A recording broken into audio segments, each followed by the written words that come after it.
દિશા લાઈફમાં તમારું સ્વાગત છે।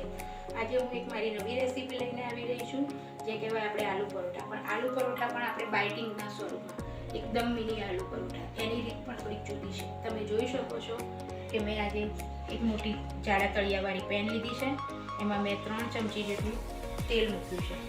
હવે આપણે ગેસ સ્ટાર્ટ કરીશું અને એને થોડું તપવા મૂકી દેવાનું।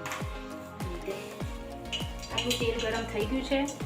આપણે એમાં અડધી ટીસ્પૂન જેટલી રાઈ નાખવાની છે, એક અડધી ટીસ્પૂનથી પણ ઓછું જીરું નાખવાનું છે અને ગેસની ફ્લેમ થોડી ઓછી કરી અને આપણે આ રીતે એક અડધી ચમચી મરચું અને અડધી ચમચી હળદર નાખી અને પહેલાં આપણે ડુંગળી સાંતળી લેવાની એ સરસ રીતે ડુંગળી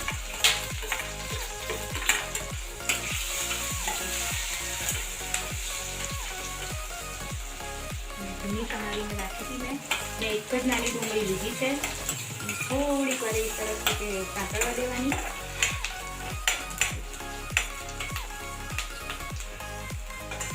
થોડી ધીમી કરી દેવાની આપણે। જે આપણે આ આલુ પરોઠા બારીક બનાવીએ છીએ એ છોકરાઓને અત્યારે ટિફિનમાં પણ સારું રહે છે અને એ લોકોને ખાતા પણ ફાવે છે। અને કોઈ ગેસ્ટ આવ્યું હોય તો આપણે નાના નાના પણ સર્વ કર્યા હોય તો પણ સારા લાગે છે। મેં જે સૂકો લીમડો આવે છે આપણો રેગ્યુલર, એને સૂકવી અને પાવડર બનાવી લીધો છે। હું એ પાવડર ફોર્મમાં યુઝ કરું છું। લીલો હોય તો લીલો પણ નાખી શકાય। હવે એ સાથે જ આપણે એક નાનું ટામેટું લીધું છે, એને પણ આપણે એક તેલ ઉપર નાખી અને થોડું કેવું ચડે એ રીતે આપણે થવા દઈશું। હવે આમાં એ જ વખતે થોડું કેવું આપણે મીઠું, કે જેથી ટામેટા જલ્દી ચડી જાય આપણું, એટલે અડધીથી ઓછી ચમચી જેટલું મીઠું એડ કરવાનું અને થોડા ટામેટા આપણા સોફ્ટ થાય ત્યાં સુધી આપણે રાહ જોવાની।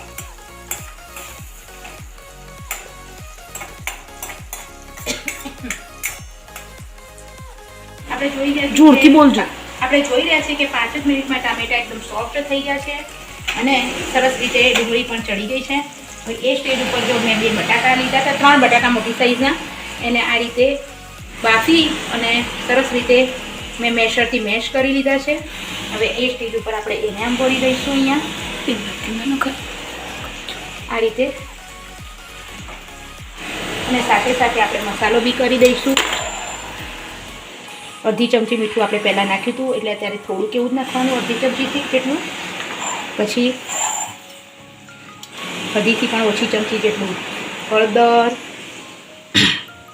1 ચમચી ઉપર મરચું, પછી ધાણા જીરું થોડુંક આગળ પડતું, આ બધું નાખી અને આપણે સરસ રીતે પહેલાં એક વખત મેશ કરી લેવાનું દબાવીને, એટલે બધો મસાલો અને તેલ, ટામેટાં, ડુંગળી બધું સરસ રીતે અંદર પોટેટોમાં ભળી જાય। આ રીતે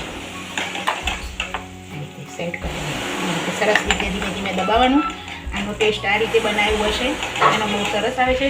આપણે બાળકોના ટિફિનમાં બનાવતા હોઈએ તો લીલા મરચાંનો ઉપયોગ નહીં કરવાનો, કે જેથી ન ખાઈ શકે। મેં આજે લીલા મરચાં બહુ યુઝ નથી કર્યા અને લીમડો પણ આખો આપણે નહીં નાખવાનો, એ પાવડર ફોર્મમાં બનાવીને જ નાખવાનો, જેથી શું બાળકોને શું મોઢામાં લીમડો બી આવે તો નથી ગમતો। અને સ્કૂલના ટિફિનમાં આ રીતે જ બનાવીએ તો બહુ સરસ બની ગયું છે। હવે એને આપણે એક બીજા બાઉલમાં કાઢી ટ્રાન્સફર કરી લઈશું અને થોડુંક એવું સરસ ઠંડુ થવા દઈશું આ રીતે।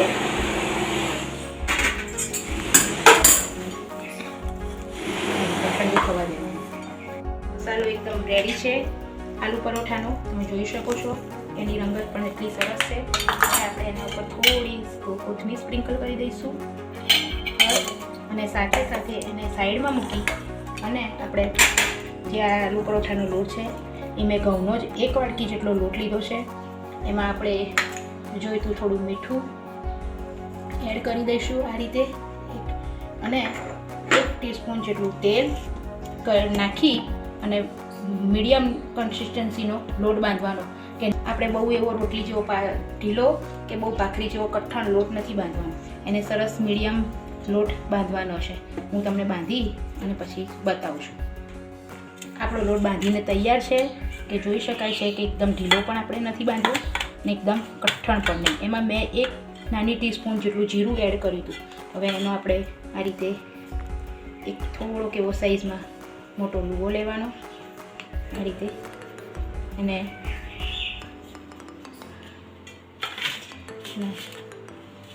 સરસ રીતે એવા પેલા લુવા કરી લેવાના આપણા મસળીને આ રીતે સરસ. હું તમને હવે જે સાચી રીત છે એ રીતે બતાવીશું. આપણે મોટી સાઈઝનો લુવો લીધો છે. હવે એને આ રીતે સહેજ લોટવાળો કરી અને એની એક થિકનેસવાળી જાડી રોટલી બનાવી લેવાની. સરસ રીતે વણવાનું.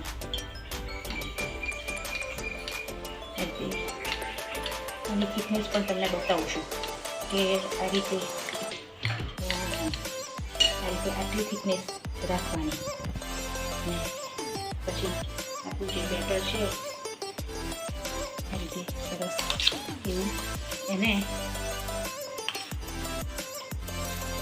આખા પરોઠામાં 2 ચમચી જેટલું ઉપર સરસ રીતે આપણે ફેલાવી લેવાનું છેક સુધીને. બધી જ સાઈડો એક સરખી ઇવન કરી દેવાની.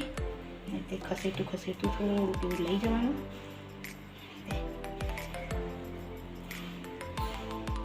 આ રીતે સરસ રીતે ફેલાવી લેવાનું. હવે એને આપણે આવી રીતના ધીમા સામાન્ય આવી રીતના રોલ વાળતું જવાનું. એકદમ એકદમ સરસ રીતે અને આ રીતે સહેજ ફેરવી લેવાનું અને આપણે એકદમ સાફ નાઈફ લેવાનું અને એને સામાન્ય રીતે આ રીતે કટ લગાવવાનો. શાંતિથી એકદમ ધીમે એવા કટ લગાવવાના. સરસ રીતે એવા કટ લગાવી દેવાના.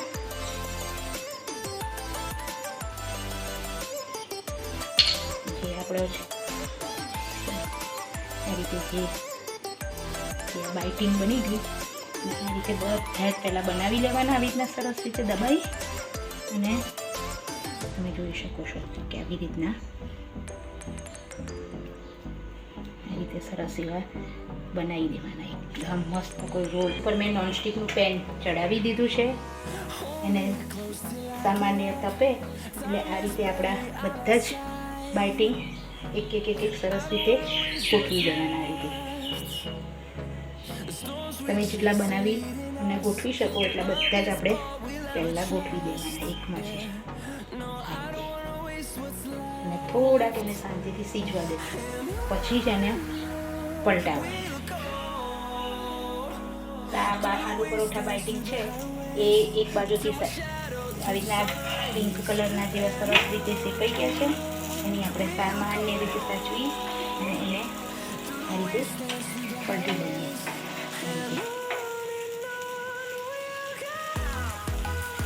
પલટી લેવાનું. પછી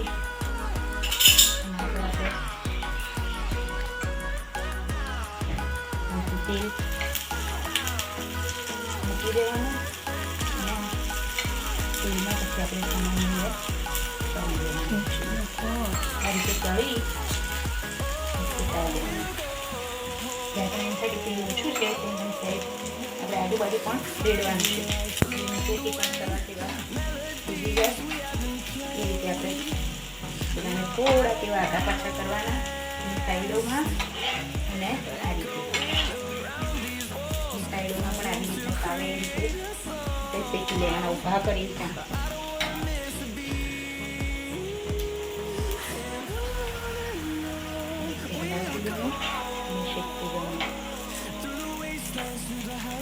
ગેસની ફ્લેમ એવું લાગે તો થોડી એવી ધીમી કરી દેવાની.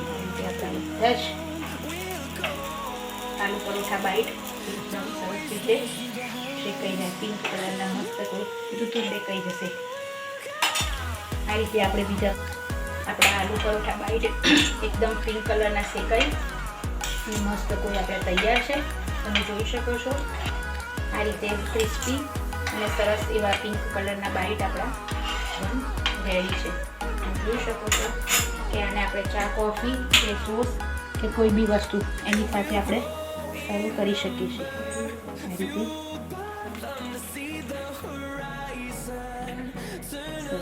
એની સાથે સોસ, ગ્રીન ચટણી બધી જ વસ્તુ એકદમ સરસ લાગે છે. આપણા આલુ પરોઠા બાઈટ તૈયાર છે. આપણા આલુ પરોઠા બાઈટ તૈયાર છે. એને સોસ, ગ્રીન ચટણી કે ચા કોફી સાથે સરસ લાગે છે. જો તમને મારો આ વિડીયો ગમ્યો હોય તો લાઈક કરજો, શેર કરજો અને સબસ્ક્રાઈબ કરજો. બાય.